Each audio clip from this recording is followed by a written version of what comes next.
feet. Like, Anthony Rumble Johnson is your favorite fighter's favorite fighter. Most fighters get knocked out by someone else. Anthony Rumble Johnson knocked himself out of his own career twice.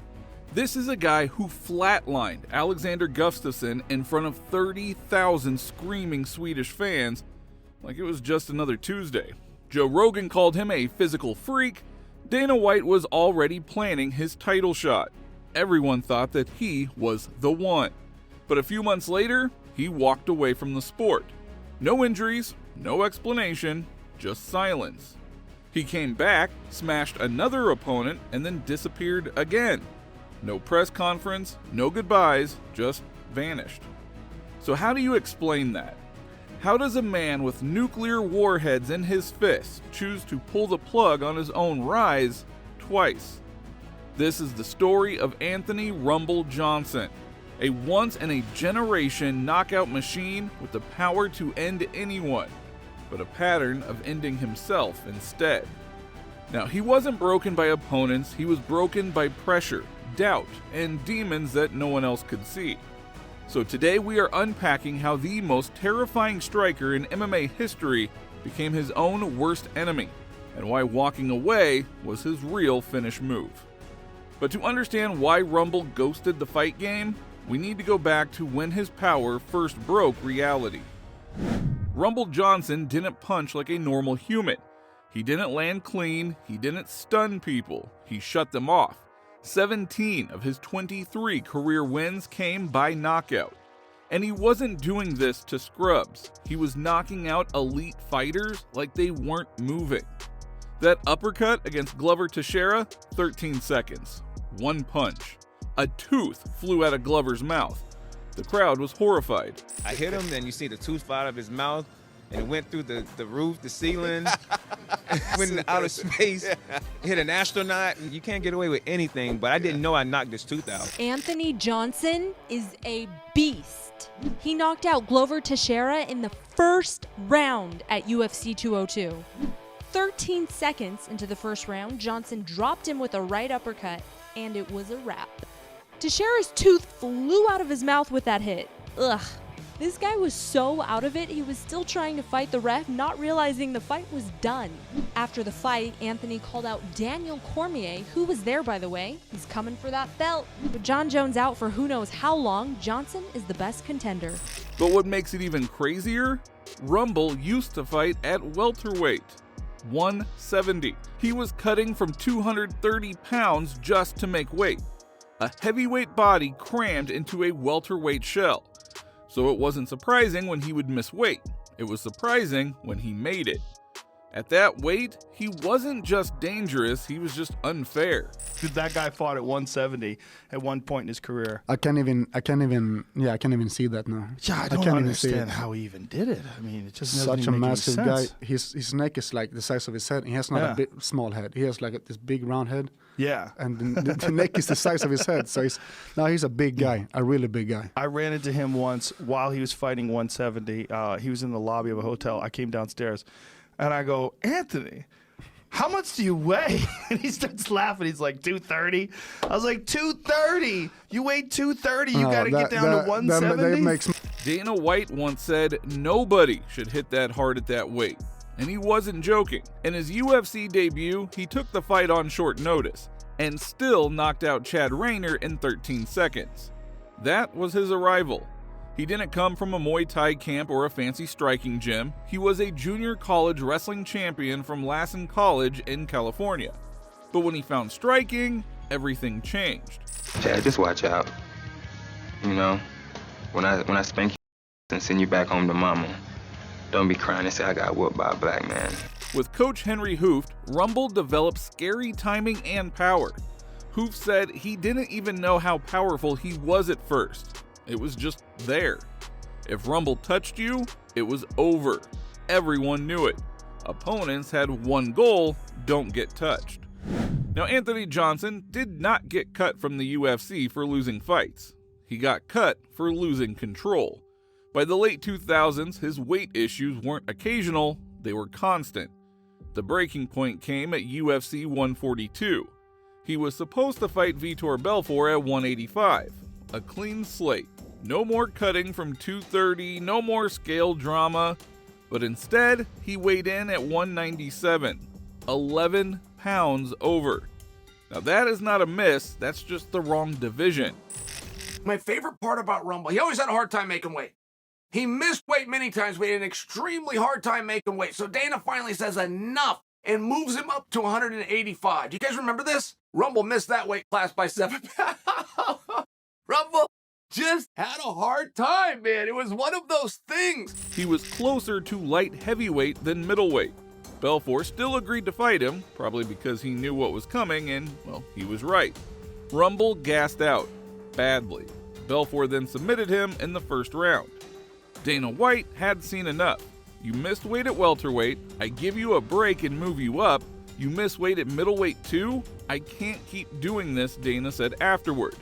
And just like that, Rumble Johnson, one of the most feared punchers in the UFC, was cut loose. V2 was your last fight, and it was a low moment for you because of what happened before the fight and then the Vitor loss. Was that, would you say, the lowest moment of your career? And you start thinking about that now that you're back to try not to, like, this is a new chapter, but you don't want to forget what happened. Think about it? When people like me ask about it. Exactly. You never think about it. I never think about it. But you're a different man. Exactly. So why are we talking about it? Well, it's some people haven't even probably seen your fights since then. You know, there are fans who are just UFC fans. If they're fans of the sport, they've seen my fights or they've heard. Not because he couldn't win, because he couldn't make it to the cage right. Fans started turning on him. Unprofessional, undisciplined, wasted potential. What you were going to get. If he was like ready to go and in shape and prepared, he could be one of the most dangerous guys of all time. Coaches were frustrated. Sponsors disappeared. The UFC didn't just cut him, they gave up on him. And it was easy to paint him as lazy, undedicated. But that wasn't the whole story. He wasn't some sloppy part-timer who didn't train. He was a lifelong wrestler who spent his youth grinding in gyms and lifting tires. He didn't lack discipline. He just had a body that never belonged at 170. Rumble's cut to welterweight wasn't just hard, it was violent. His face would hollow out.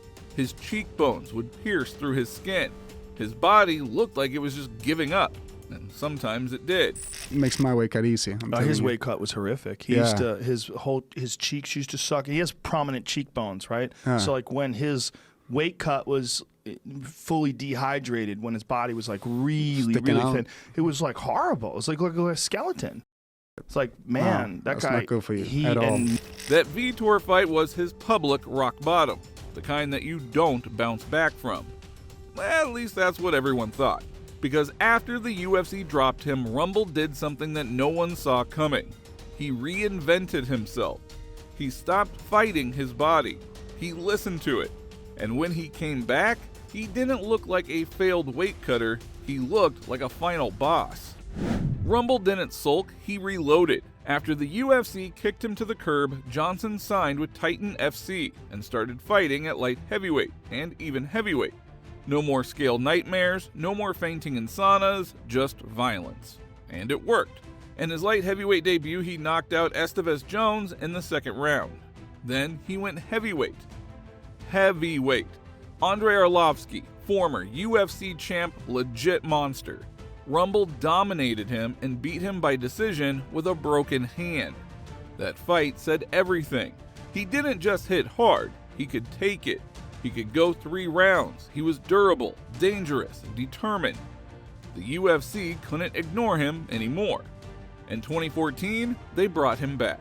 And this wasn't the old version, starving, dehydrated, fragile. This was Rumble 2.0 Unchained. In his first fight back, Phil Davis, world-class wrestler. Everyone thought Rumble would get wrestled to death. Instead, Davis couldn't even take him down once. Johnson stuffed every shot and beat him pillar to post.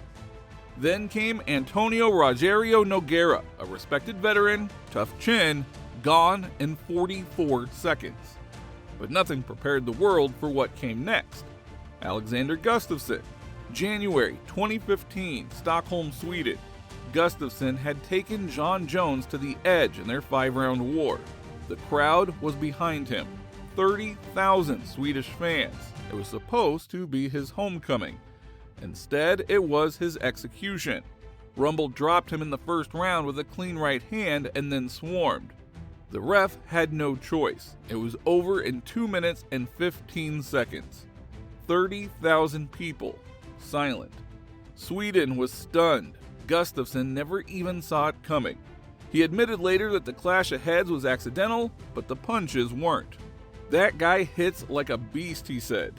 The Rumble Johnson fight was a tough one for you to swallow, too, because it was in Stockholm. It was this enormous event. Everybody was there to see you. In that fight, we didn't pick it up while the fight was going on, but you guys collided heads. Yeah, it was a headbutt. Yeah, it was I'm not taking anything away from Anthony Johnson. That guy is a beast, and he hits hard. He's one of the hardest hitters in the no doubt sport. No doubt. Dana White was sold. Joe Rogan called him a physical freak.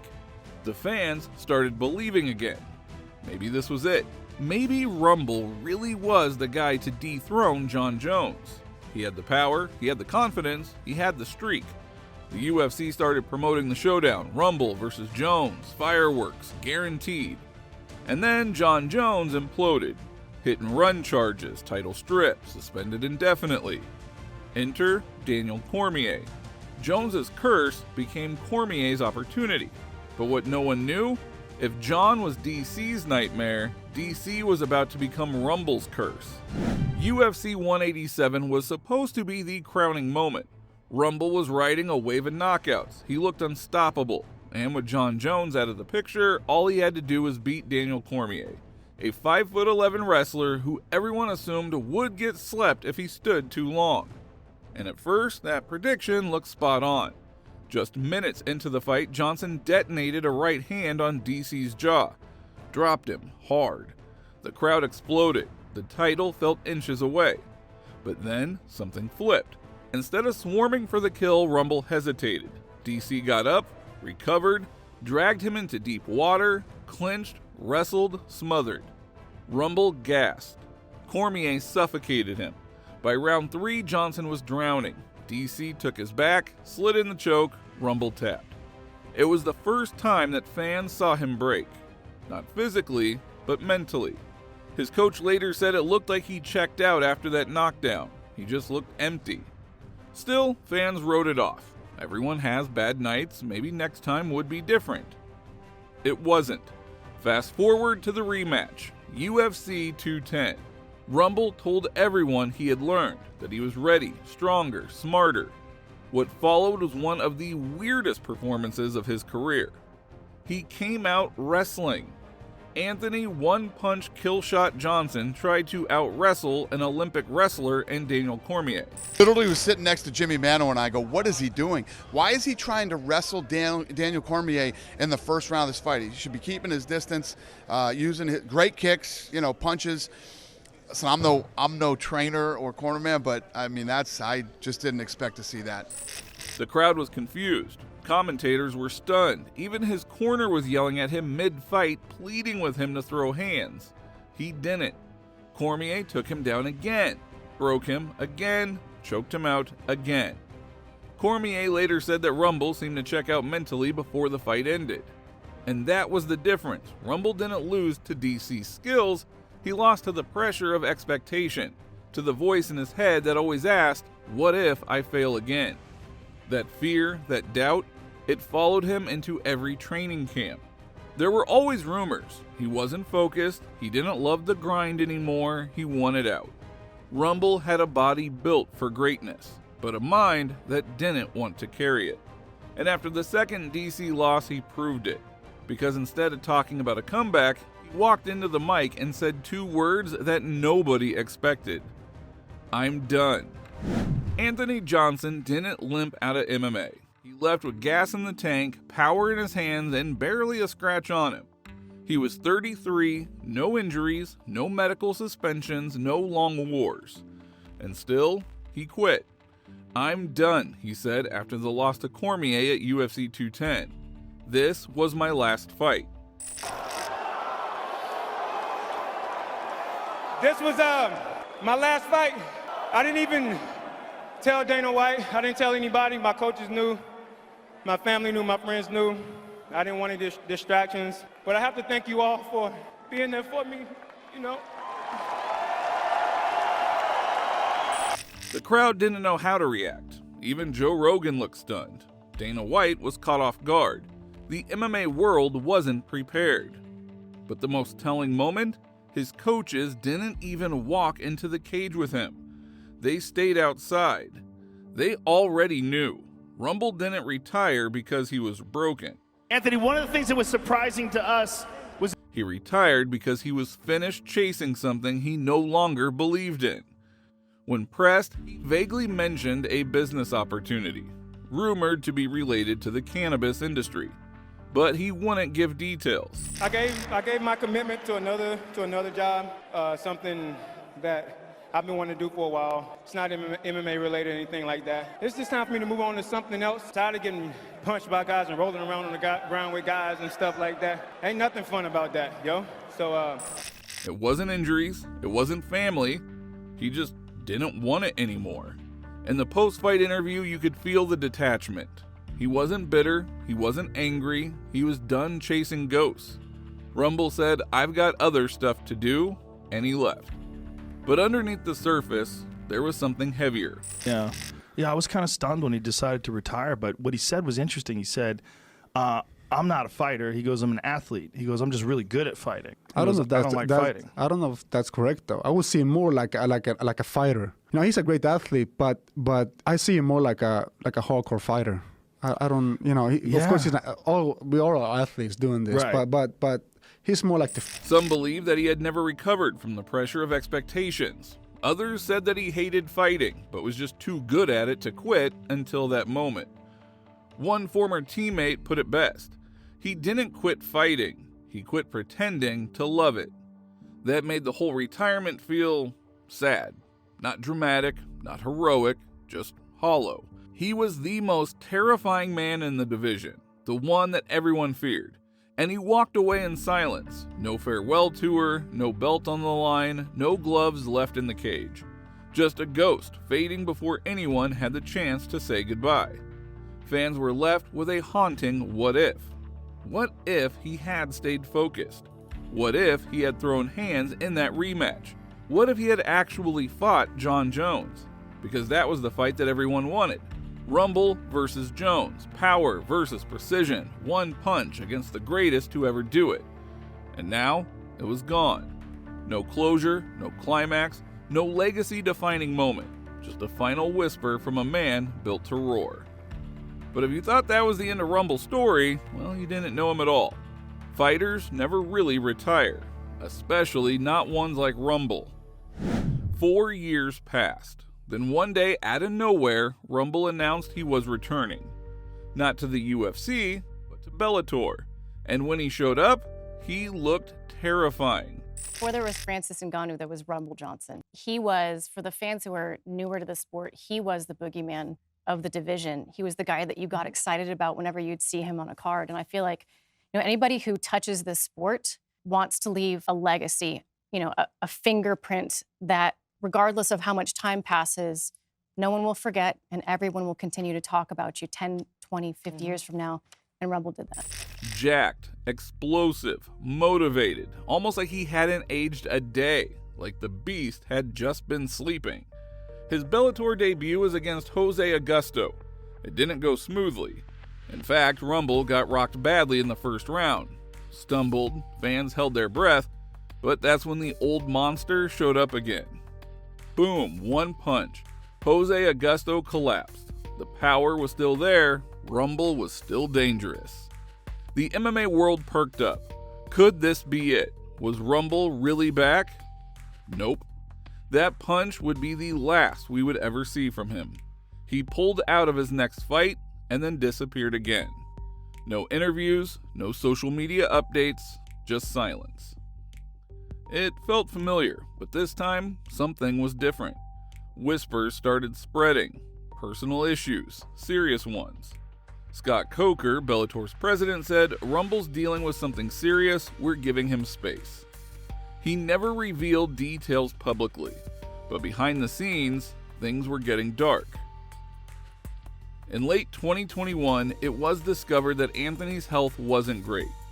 His condition worsened with time. He was in and out of hospitals. Friends said that he could barely walk.